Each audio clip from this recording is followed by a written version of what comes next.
Vanessa Beeley is a Lebanon-based reporter and writer.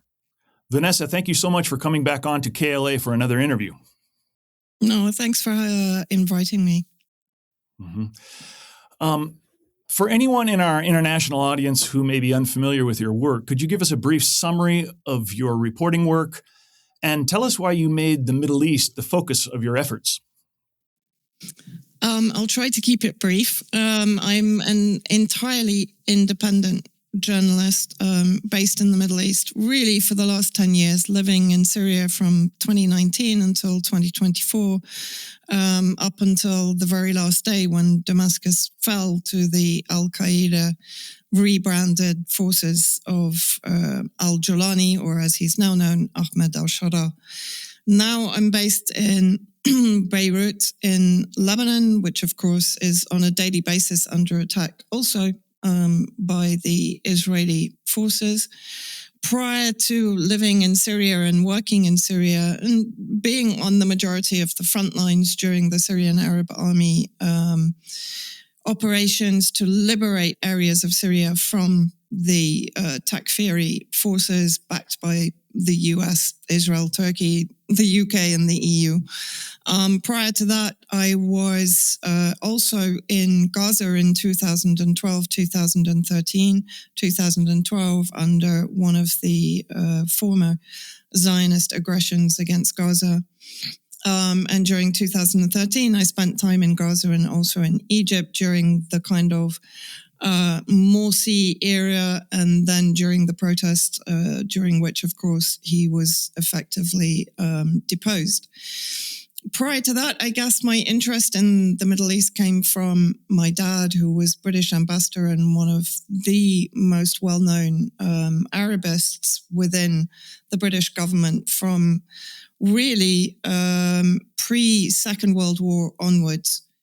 And so I guess I just grew up with the kind of Middle East discussions and discourse at the table, and also just really passively being involved in my dad's work until he died in 2001. So that really is the background, very briefly. Thank you. Well, I'd like to begin this interview with a quote from an article I just read. I think it was Glenn Greenwald's latest, and the quote goes like this: Americans are being bashed over the head with the moral imperative of fighting a new American regime change war. Parenthetically, the exact type of war that President Trump was elected to avoid. This time in Iran, a country 3 times the population of Iraq. Would you agree with the sentiment in that quote? Well, absolutely. If you go back to the early 2000s and the Brookings Institute paper, The Path to Persia, if people read that paper, and it doesn't take very long, they'll understand exactly what the US has been planning, of course, in partnership with Israel for the last, let's say, well, really since the Islamic Revolution in 1979. Which effectively toppled the Shah, which was very much a regime under the control of the West, and going even further back to the CIA, MI6 toppling of Mossadegh, who really had nationalized the oil industry in Iran, and so on, Operation Ajax. So, but we should really expect this. After the fall of Syria, after Libya, after Iraq, it's very clear that the United States is absolutely all out to basically secure the national security of Israel, not necessarily of the United States. Mm-hmm. Now, within that quote, he says, bashed over the head with a moral imperative. And I wonder if it's okay if I introduce sort of a personal anecdote here about something that happened in church the day before yesterday. And in my Sunday church, there's always a prayer time, and we can have all kinds of prayers, prayers of thanks, prayers of supplication, etc. Anyway, when I raised my hand and I said, I would like to pray for our nation and our government. And I said, I would like to pray that cooler heads prevail, that they come in and somehow convince the administration, convince the war hawks that this this belligerent warring nation comes to their senses before we engage in yet another war in Iran. And almost immediately, someone on the other side of the aisle, in retort, he says, well, if God deems it necessary that there be a war. No, he prefaced this with this. I've been reading lately about the persecution and oppression of Christians in Iran. And so he set this up as if these people need to be liberated. And he says, if God deems this a necessary war, I'd like to pray for the protection of our people in uniform, all of our sailors and pilots and so forth heading to Iran right now. Do you think this is an example of Americans being bashed on the head with a moral imperative? We're just doing the same thing again, are we not? I'd like to retort to that with an anecdote of having lived in Syria for 10 years. And I can say that General Qasem Soleimani, who was assassinated by President Trump in 2020, was the number one warrior against ISIS, not the US. The US was involved in the creation of ISIS. I mean, we can come on to that. Not only that, he was responsible for training the Christian National Defense Forces inside Syria to defend themselves against the Takfiri Wahhabi fanatics who besieged many of the Christian communities, both Orthodox and Catholic, in all regions of Syria. And in fact, when there was a double suicide bombing attack on a Lebanese Maronite village in the northeast of Lebanon in 2016, if my memory serves me right, and I went to the village immediately after, it was Hezbollah that is considered, it's considered as a proxy of Iran. It isn't a proxy of Iran. It's an independent resistance movement that is allied with Iran. It's a very different thing. And it was Hezbollah that came to the defense of that Christian community, surrounded the village and protected it from the various Wahhabi fanatics within the refugees that had come into Lebanon from Syria. And fast forward to 2022, when I myself spent a lot of time in Iran after the Mahsa Amini orchestrated protests and riots back then. And I visited the Armenian Christian communities in Isfahan, who are, they're not being persecuted. Iran is inclusive. Syria was inclusive. Who is responsible for the persecution of Christians and displacement of Christians from this region? It is the West, and that includes the US. Why? Because they want the field left open for effectively what is a Karbala II scenario, where Shia Muslim is going to be pitted against the extremist Sunni Muslim factions. They don't want the Christians as a buffer in the region, and that has been ongoing for decades. There are plenty of documented papers on it, academic papers on it. Why did Canada, for example, offer fast-track visas to Christians from Syria and European countries also? Because they want the Christians to leave the area. So who is persecuting the Christians in this region? And they're Arab Christians. They're not Western Christians. They belong to this region and they want to stay in this region. They consider themselves to be part of the fabric of this region, but they are literally being driven out by the regime change projects that introduce these Al-Qaeda type elements that, of course, consider Christians as infidels. Look at what's happening now in Syria. Christians are being persecuted under the Trump-backed Jolani government, and Trump has very recently, in the last 48 hours, admitted that he put Jolani in power. I would argue with that because MI6 was heavily involved in it, and a number of other countries were also heavily involved in the final downfall of Damascus and of Syria as a sovereign nation. So no, I entirely disagree with this statement.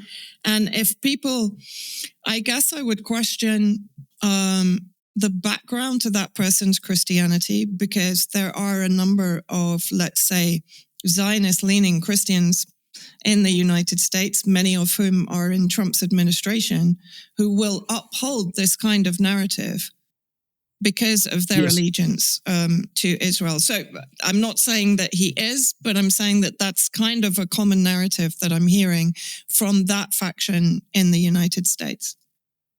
Yes, and it seems to be a narrative that it is a bit ignorant of history and ignorant of our previous wars, because I don't think Christians experienced a net increase in safety and so forth after what we did in Afghanistan, Libya, Lebanon, Iraq, and Gaza. In fact, when you say that they want the Christians out, is this akin to the Israel wanting the Jews out of the surrounding nations? And haven't the Jews been living in relative peace in Iran for centuries? Yes, and in fact, that's an interesting point, because again, in 2022, I visited Jewish communities also in Isfahan. And I actually asked them why had they not basically moved to Israel during the creation of the state of Israel. And they said, because we belong here. We are effectively Iranian Jews. Iran is our country, and we feel safe and we feel protected here. So exactly the opposite. And I believe, I can't remember exactly when, but there was an incentive by Israel actually offering a financial incentive for Iranian Jews to move to Israel. And effectively it was turned down. They didn't want to leave. And I think it's the second largest Jewish population in the world after Israel. Wow. That's amazing. I would be surprised that it's even larger than the Jewish population in the United States. You talking absolute numbers or? Yeah, as far as I know, double check it, but that's what I was told when I was in Iran. It's a very big population. That's amazing. Okay, thank you for that background. Now let's talk about the situation right now. If we are on the cusp of war, but before I get to that question, I want to ask you, speaking of the demonstrations in Iran, which have been in the news so much, apparently it's still trending like crazy. This 36,000 number, etc. Are foreign influences behind the demonstrations in Iran, or are they grassroots and purely Iranian? You know, this is kind of textbook strategy for the intelligence agencies in the West. We saw it in Syria. Alleged security forces crackdowns on peaceful protests, when the reality was that the so-called peaceful protesters were killing not only security forces who were unarmed for the first 6 months of those protests by decree of the president and the government in Syria, so that they didn't harm their own people in Syria.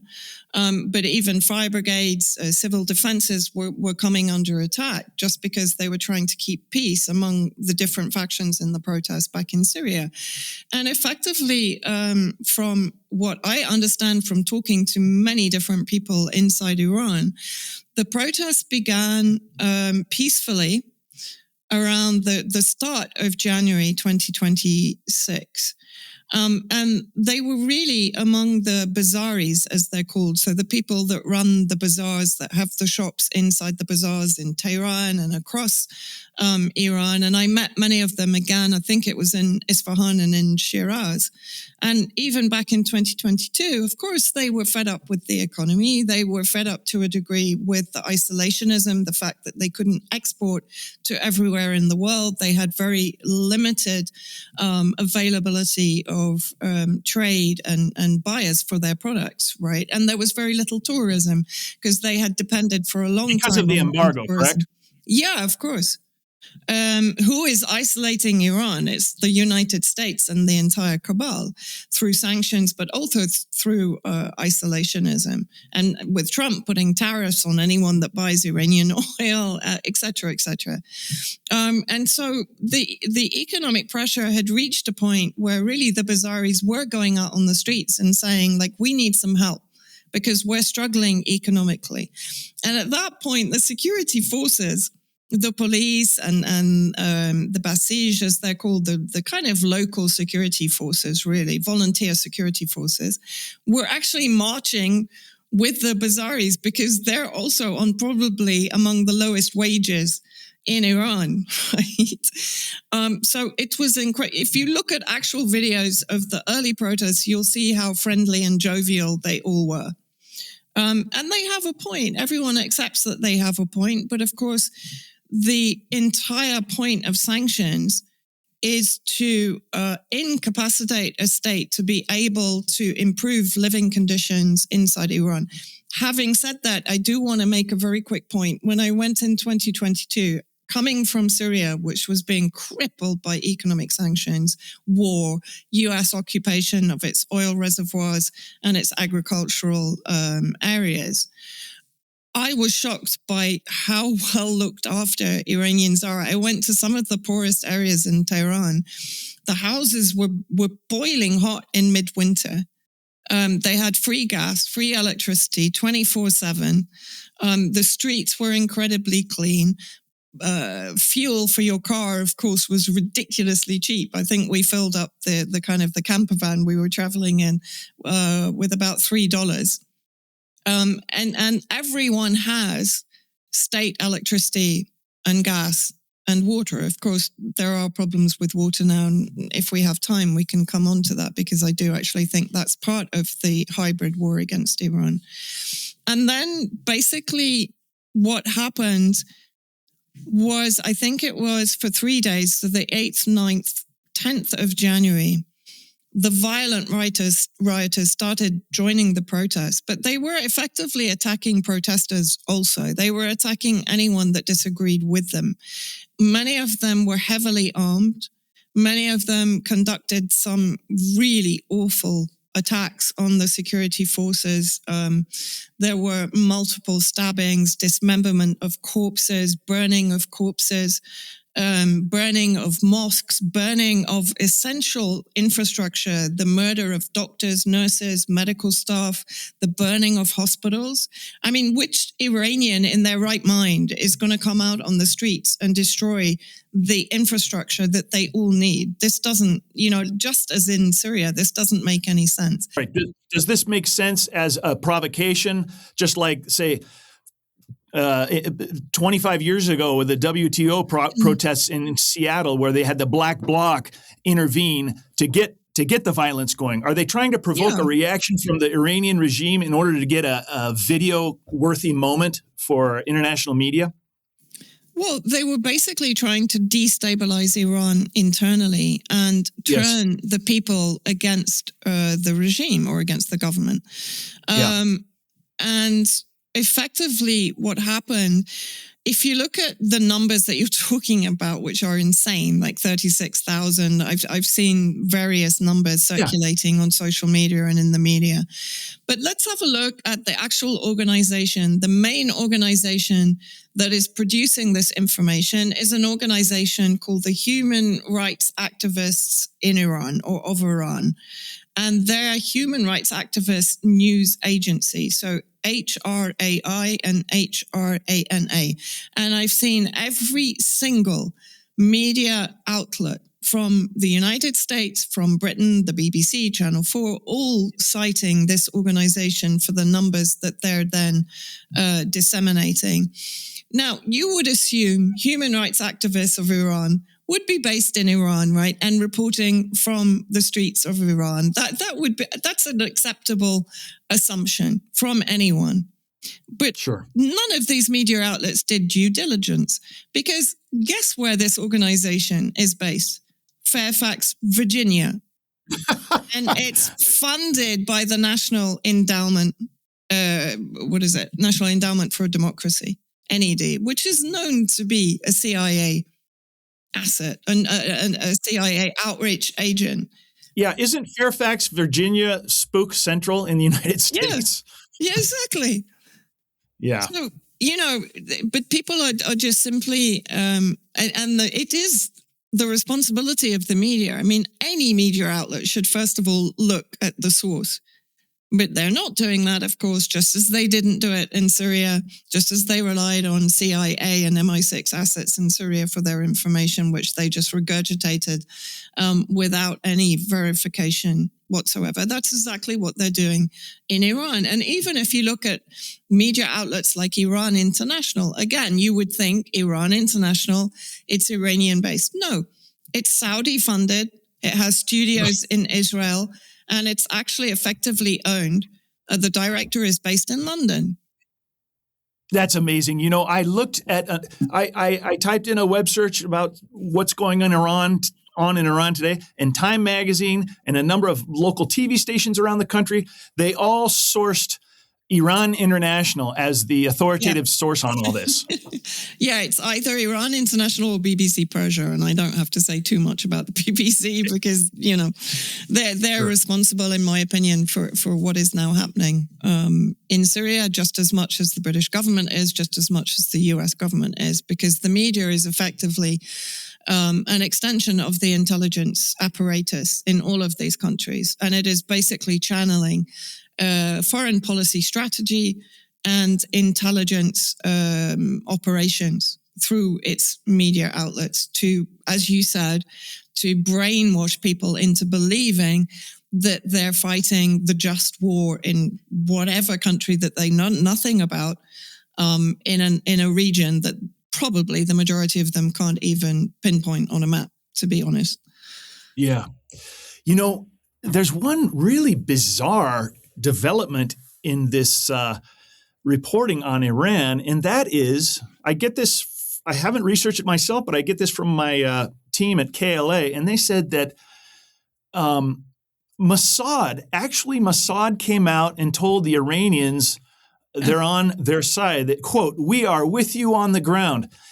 Yeah. What sort of universe do they think that that's going to be a positive? Do the Iranians not know anything about Mossad? Did this really happen, and what's going on? Why would they do that? No, they came out very publicly. And actually, if you look at Netanyahu's speeches for, I think, about the last 10 years, he's effectively inciting regime change in Iran. He's telling Iranians, look, if you overthrow the regime, we'll lift the sanctions, we'll help you develop, we'll do X, Y, Z to make your life so much better because your regime won't be spending all this money on foreign wars. Well, hold on a minute. Isn't Israel probably the most sort of warlike entity in this entire region that has kept the entire region in a state of war, chaos, and destabilization since its inception, right? But this is all getting projected onto Iran. So it's been very clear. Of course it's clear. And I mean, they put out a very recent documentary on how Mossad was training the Kurdish separatists to overthrow the government in Iran. So they're blatant about it. They have absolutely no qualms about saying that we want this government gone. And we want Iran to be basically balkanized along the lines of the clean break doctrine from 1996, 1997. They want the entire region, including Iran, fractured, balkanized, and carved up, because that makes it so much easier for Israel to both expand, not only expand from a settlement perspective, but to expand economically and from a sphere of influence perspective. And they do not want, I mean, you're answering the question that was coming up next, which was, what exactly does Israel and the American administration in Washington, D.C. want at the core? And I think you just answered part of it. They don't want any sort of stable government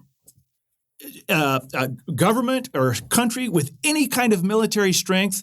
They basically, if they can't have the land, they want the people around them to be defenseless and weak, correct? Yep. They don't want any independent sovereign nations. And that's why, of course, they've destroyed Iraq. And if we go back to General Wesley Clark, he named the 7 countries with Iran at the end.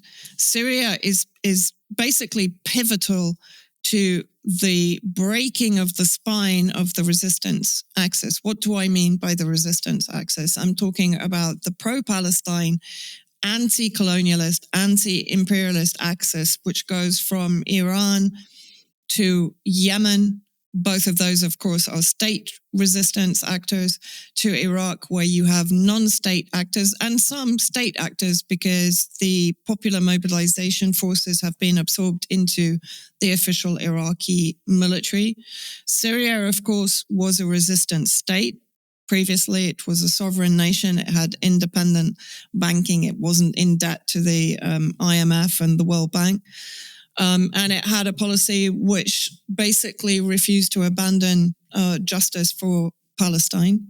Then you have Lebanon, non-state actor, which is Hezbollah and the Amal movement.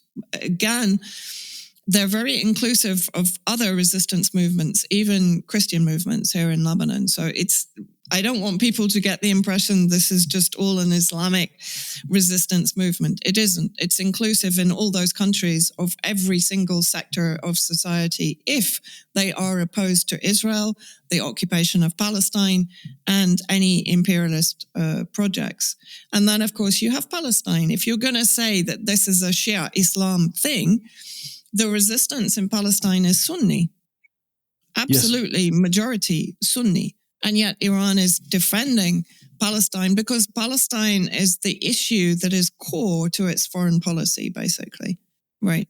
Right. And so what does Israel want? You're absolutely right when you pinpointed the fact that Israel doesn't want any independent or even not independent, even,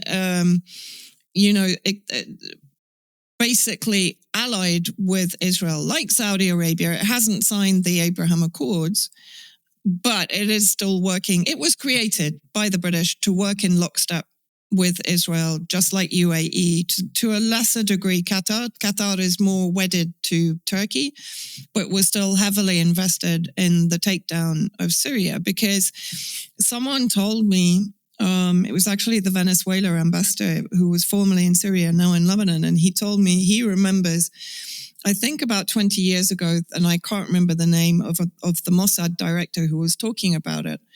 And he said, someone said to him, we should take out Lebanon. He said, no. We have to take out Syria because if we take out Syria, the whole axis is weakened to a point where then we can take out Lebanon. There's no problem. So this has always been the plan for Syria to be taken out completely. And what happened, I was still in Damascus the night that Jolani's forces entered Damascus and surrounded my house. And at that point, Israel started bombing all of Syria's military installations with bunker buster bombs because there was no Syrian army to fire air defense missiles at the incoming missiles. So they could do what they wanted. They destroyed the Navy, they destroyed the Air Force, they destroyed air defense. So they left Syria completely defenseless, actually, in any kind of kinetic war. The same, to an extent, they normalized with Egypt back in 1979.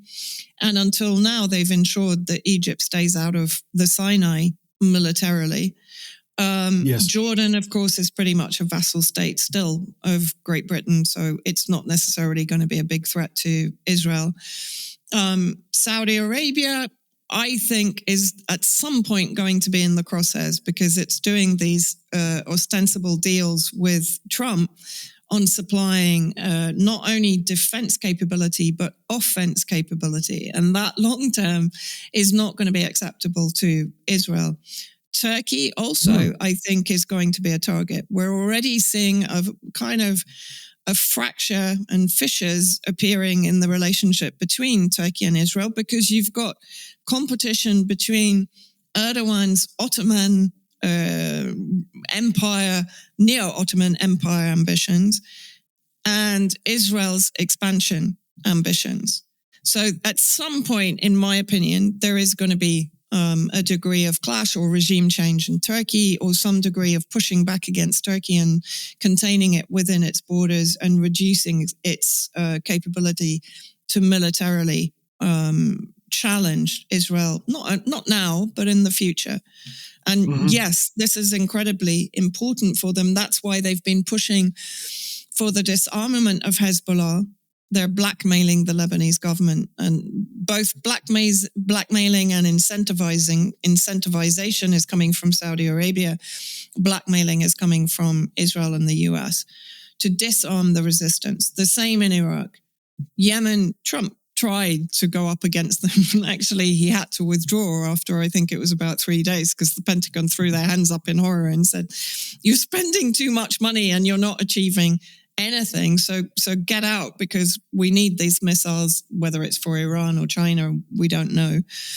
And now, of course, they consider if they can weaken or destroy Iran to the extent that they can cut off the head of this resistance axis. And by that, I'm not saying that all these resistance actors are proxies of Iran. That's a very important point to make. They're allies of Iran, but Iran is huge, it's vast. It has enormous capabilities of weapon production, missile development, and so on.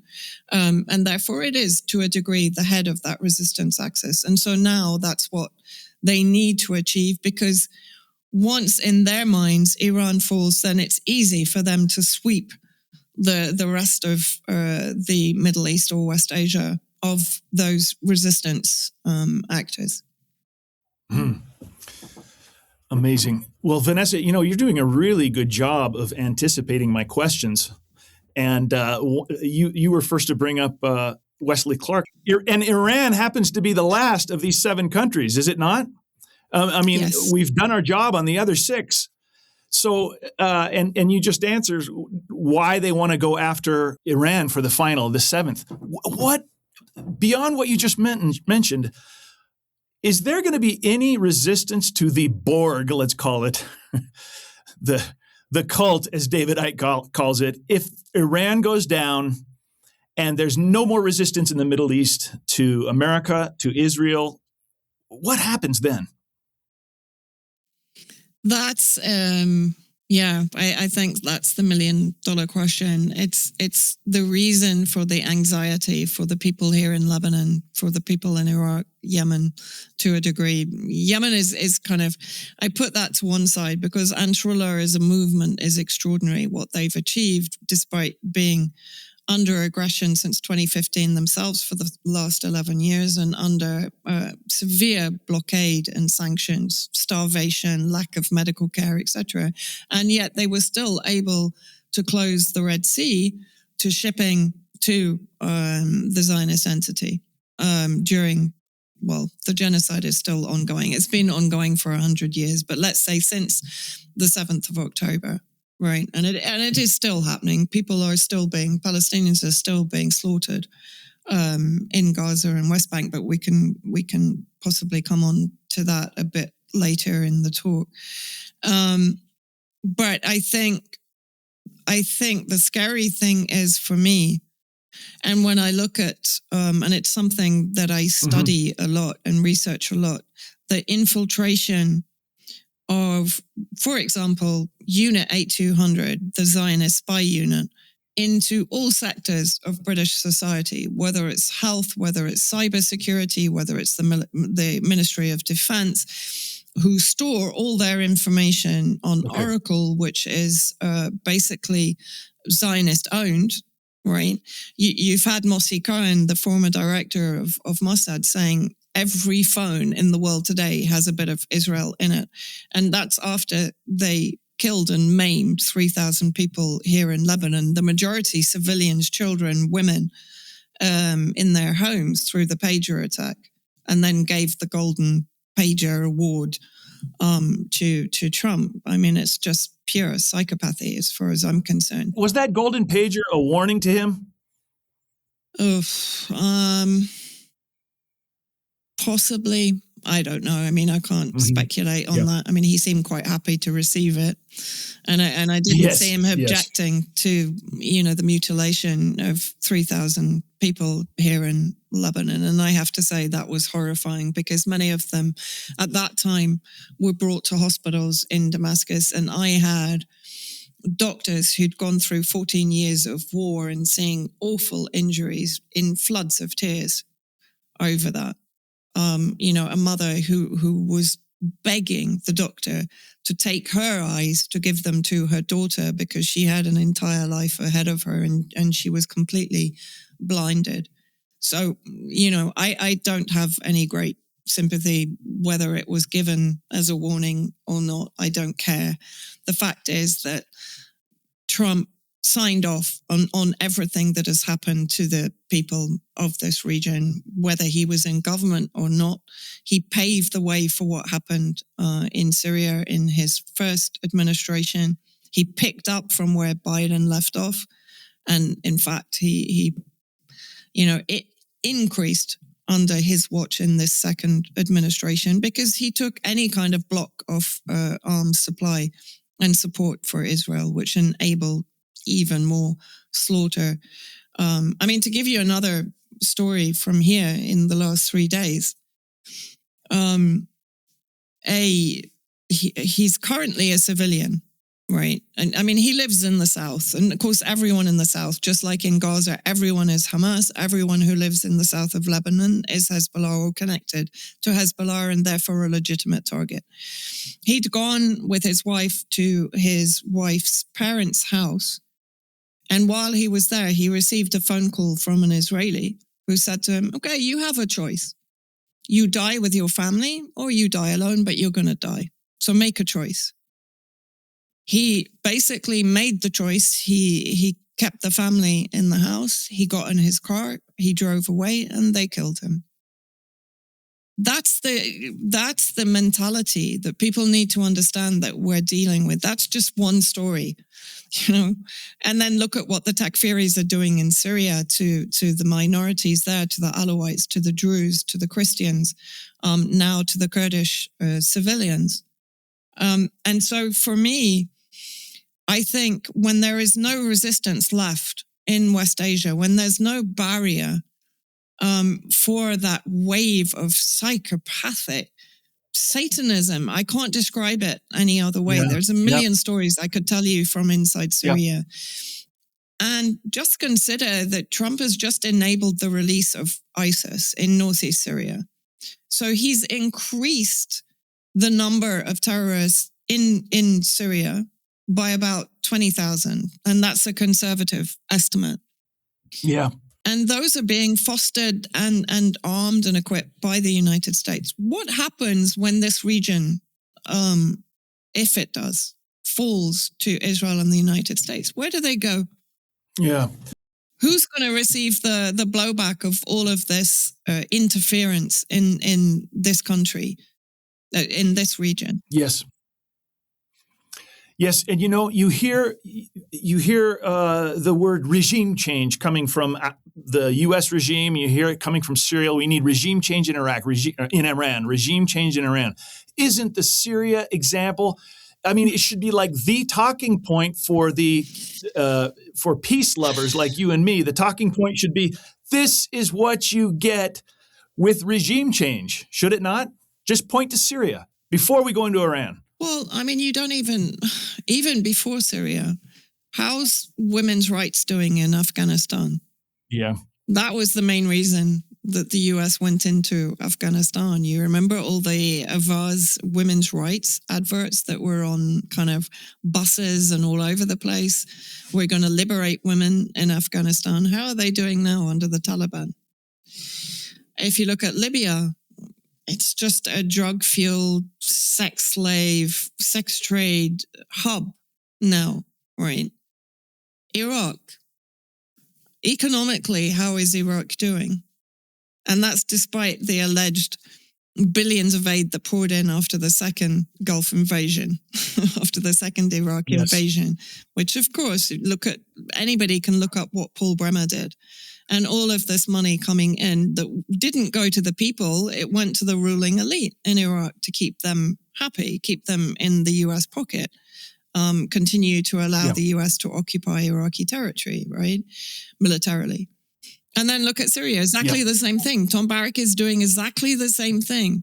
all these nefarious pledges and financial investment that's coming into Syria, where is it going? No one's got electricity. Everyone's unemployed. Everyone is starving. No one has any kind of dignity. There's no safety. There's no law. There's no security. And this is all according to plan. Yeah. Yeah, Yep. because they don't want, and that's the point I also want to make. What is happening here? What is happening in Gaza? I mean, now you've got the introduction of digital surveillance. So you're bringing the technocracy into Gaza. It already existed in Hebron in the West Bank, which is one of the most surveilled areas in Palestine. And vindictively surveilled, right? Malevolent. It's not for security. It's to kill Palestinians. Yeah. That's going to come everywhere in the world.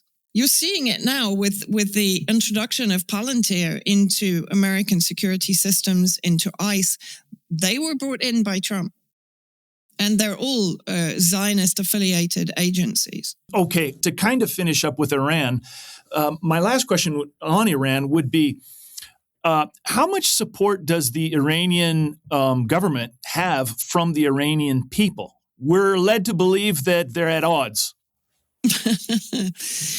Anyone should go to a viable Iranian channel on social media and look at the celebrations of the 47th anniversary of the Islamic Revolution and the millions who came out on the streets. Students, workers, even people who are opposed to the government came out on the streets to support the government because they understand that Iran is being targeted. And the same happened in Syria in the early days. No one filmed the hundreds of thousands that came out in support of President Assad. Of course they didn't. That's not newsworthy. That doesn't support American and Israeli foreign policy. So they're not going to show that. But there are multiple images, even after the protests, or during the protests, actually, there were huge numbers. I mean, I am talking millions in Tehran and in cities across the whole of Iran. Even some areas which people told me, gosh, I mean, people don't usually even come out of their houses. It's cold and they don't want to come out on the streets. But even in these cities and villages like Mashhad, for example, there were tens of thousands out in support of the government and the military. Yes. Okay, moving on, Vanessa. Briefly, what is your prognostic? It seems like Gaza is on the back burner. We're all focused on Iran now, so we've temporarily forgotten about Gaza, and by extension, we've forgotten about the West Bank, which is experiencing things very similar to what's going on in Gaza. Ring our bells, shake our head a little. What should we be also focused on at the same time as we prepare for a war in Iran concerning Gaza in the West Bank? You know, I mean, I say people talk about a two-state solution, and I've always opposed it. I've always said it's not viable. Even in 1936, the Peel Commission dismissed it as not being viable at all, despite, of course, being aligned with British policy at the time. Yes. But what territory is left? What stone are you going to put? What remnants of Palestinians are you going to build a two-state on? You know, we look at Gaza now, and since Trump's ridiculous board of peace, which is clearly intended to replace the United Nations to some degree.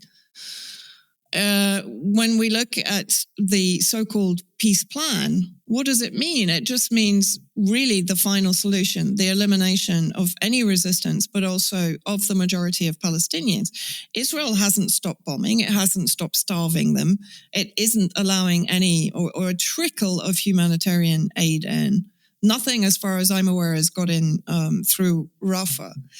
And what is the intention of the Peace Board and the members of the so-called Peace Board, which is kind of to some degree one of the executive bodies, I think, is being headed up by Tony Blair, who was responsible alongside Bush of the destruction of Iraq and former Yugoslavia, and was ridiculously made Middle East so-called peace envoy for a number of years, and is sort of roundly hated. Isn't Tony Blair on the Gaza Peace Board? Yeah, exactly.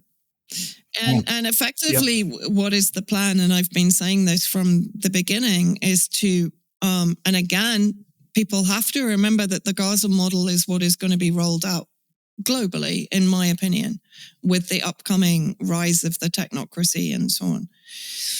And effectively what it is, Gaza will be made into a link in the India-Middle East economic corridor, which will go from Mumbai through the Arab Gulf states. Gaza will be made into a sort of Dubai-style free trade zone. Palestinians that remain will be kept in labor camps. So they'll be basically kept in concentration camps, right? And the digital surveillance is going to ensure that they only get fed if they provide biometric security identification. There'll be elements that they're suggesting to carve Gaza up into security zones, effectively controlled by a number of countries, the majority of which, of course, have access to what I call the Wahhabi fanatical military, whether it's Kosovo, Indonesia, I can't remember all of the countries that are intended to make up the security forces. So effectively, they'll be aligned with Israel to a large degree, because as we know, Israel has been funding and arming ISIS elements in Gaza to attack Hamas and attack civilians there as well. So they're using them as a proxy, both in Syria, also against Iran in the future, and in Gaza. And so Palestinians are not going to have any agency. They're just going to become cheap labor, effectively, while Israel and the United States and that entire cartel is going to steal Palestinian gas, of course, which hasn't yet been explored. And you're quite right in saying that what is happening in West Bank is exactly the same, and it's been ongoing since October the 7th. Now Israel has brought in this new legislation where they can effectively appropriate Palestinian land in Area C, which is really the largest section of territory within the West Bank, because it's divided into A, B, and C. And they'll appropriate Palestinian land as state land. And that way, they're going to actually annex around 83% of Area 3. At the same time, of course, they're increasing absolutely exponentially the building of settlements in Area A and B. And now they're bringing in tanks and fighter jets, military, and so on. So now the genocide is starting. It was already ongoing, but now it's intensifying in the West Bank. So as I say, where is this two-state solution going to end up? You know, the Palestinian Authority, I mean, even Russia negotiates with the Palestinian Authority, and Russia is talking about giving $1 billion in reconstruction for Gaza. To who? To Israel? To the Palestinian Authority, which is a stooge of Israel? To the Trump Peace Board? All of them have the same intention. All of them have the same goal, which is to eliminate resistance, basically eliminate Palestinians, eliminate the Palestinian cause, and subsume Palestine into what will be a sort of hybrid state of Zionist movement power and dominance in the region, backed by the United States and Britain and so on. Yes. And disappear Palestinians.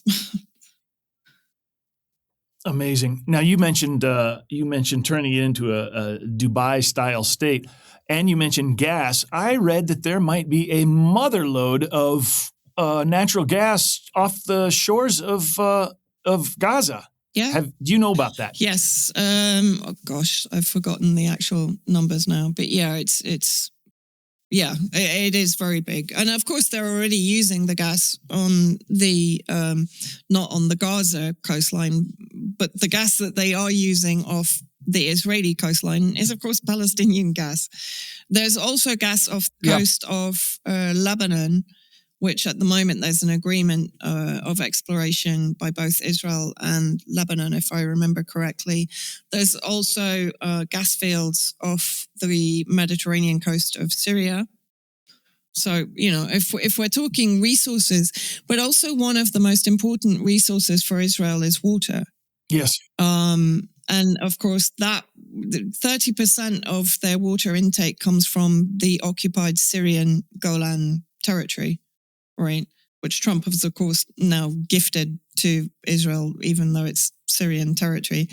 Yeah. And the territory within the south of Syria that Israel has occupied also contains some of the largest water resources in the region, supplying not only Syria, but also Jordan, for example. Yes. So water is a very, very important resource on the list.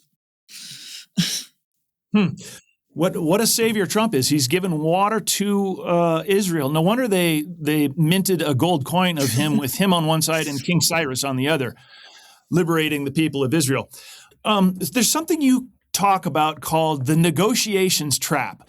And when you talk about what seems to me irreconcilable differences between the two sides, I think these negotiations are meant to have it that way. Like, you put the Palestinians in a situation where there's nothing that our side, that the allies say, offer that is amenable to their interests.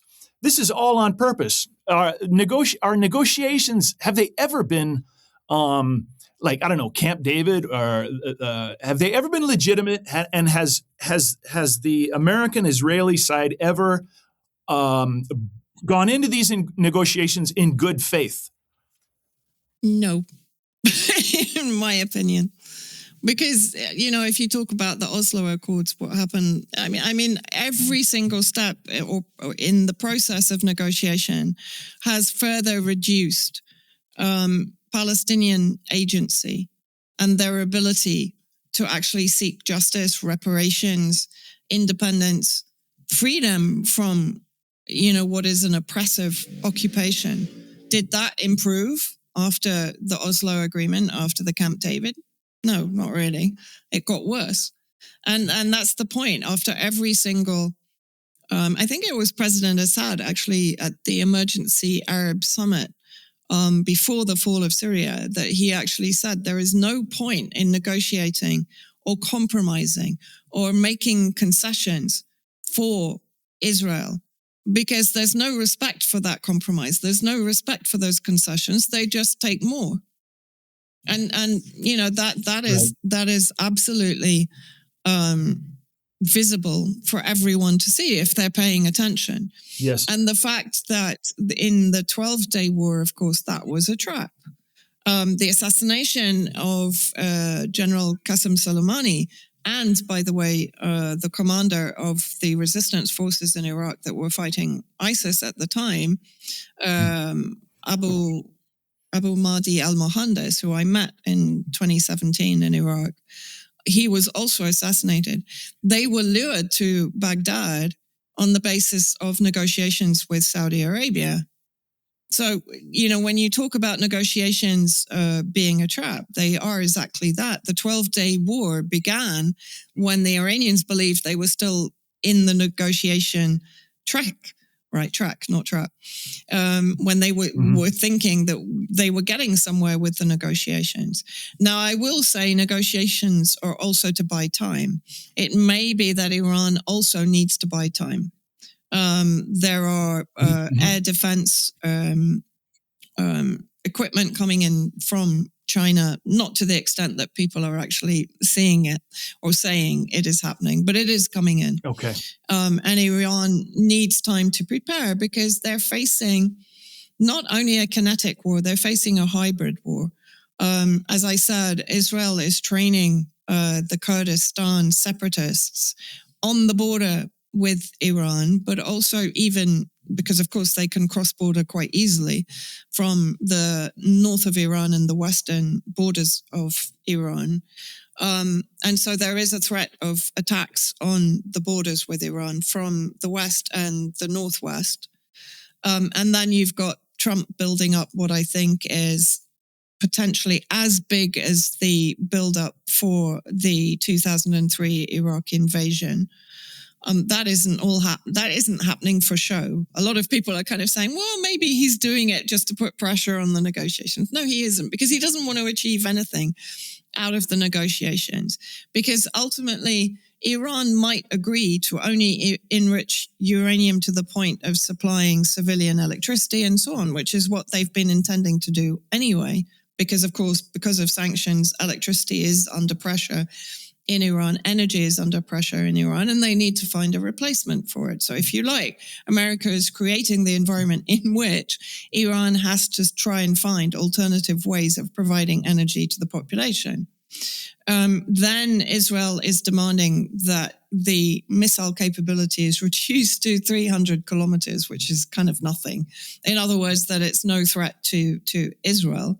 Well, they're not going to do that. No country is willingly going to decimate their own defense capability, right?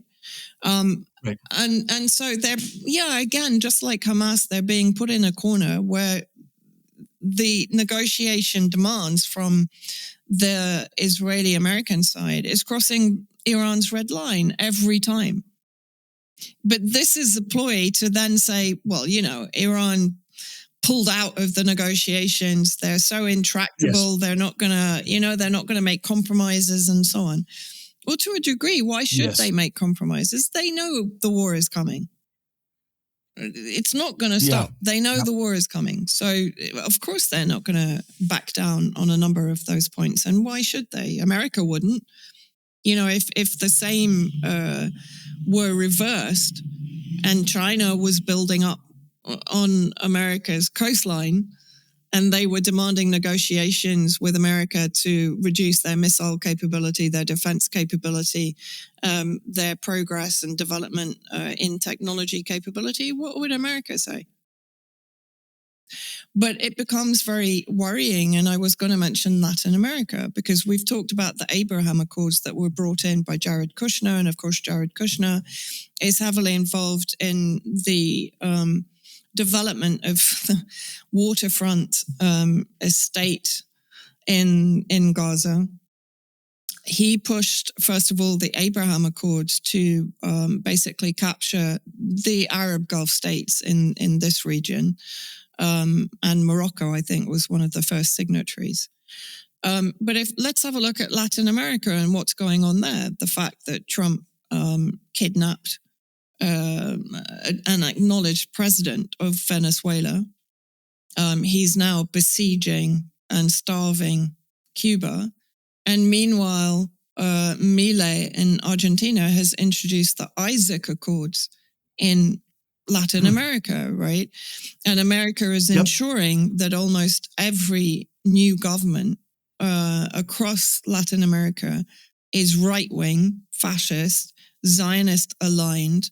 And look at the recent wildfires in Patagonia in Argentina that have been blamed by locals upon the Israeli settlers. And going back to the beginning of Zionism, Theodor Herzl actually was eyeing up a number of other countries other than Palestine for Jewish settlers post-Second World War. And one of those was Patagonia, or an area in Patagonia between Chile and Argentina, right? So, and Cyprus. And of course, Israel is effectively now pretty much occupied Cyprus and sort of inveigled itself with the Greek Cypriot government there, and is now pushing back against Turkey in northern Cyprus. So in my opinion, we're already there. It's just not formalized, because to a degree, Israel still has wars to fight here. It still needs to get rid of Iran, so it's still ongoing. But once that is done, there's nothing to stop it. We're already, in my opinion, in that state. And when we look at the incoming surveillance, the incoming CBDC, and everything is going to be centralized and everything is going to be surveilled. Nothing is going to be done that isn't watched by the government, basically. Who's bringing all that in? If you look at every single organization, whether it's Palantir, BlackRock, Oracle, and a number of others, they're all infested with former Israeli spy unit 8200 actors. And the directors or the founders are all Peter Thiel of Palantir, Alex Karp, Larry Fink, all of them, Larry Ellison, all of them are self-avowed Zionists, pro-Zionist, pro-Israel. Yes. So I think now we're talking about a sort of transnational ruling elite that exist in every single country and are allying on certain aspects. Even China with America. America's weapons industry depends on China that has a monopoly on the rare earth minerals, for example. Russia now is pivoting under Trump back towards the United States. That's very clear. And I think that was clear as being one of the reasons why Syria was abandoned and allowed to fall, because Trump came back into power. And I was saying at the time, that's it. Russia's going to assume that it now has a chance at negotiation, ending the war in Ukraine, and it will withdraw. I didn't think it would happen in this way, but I had already predicted that they would probably start withdrawing assistance for Syria at that point, and it happened. But it happened in a far more dramatic way than I thought, anyone envisaged it would do, to be honest. All right. Well, Vanessa Beeley, you've done an excellent job of highlighting what's going on and what we're headed towards. I want to thank you so much for the hour you've given us, and best of luck with your continued work. Thank you so much. Thanks for having me on. It's always a pleasure to discuss with you.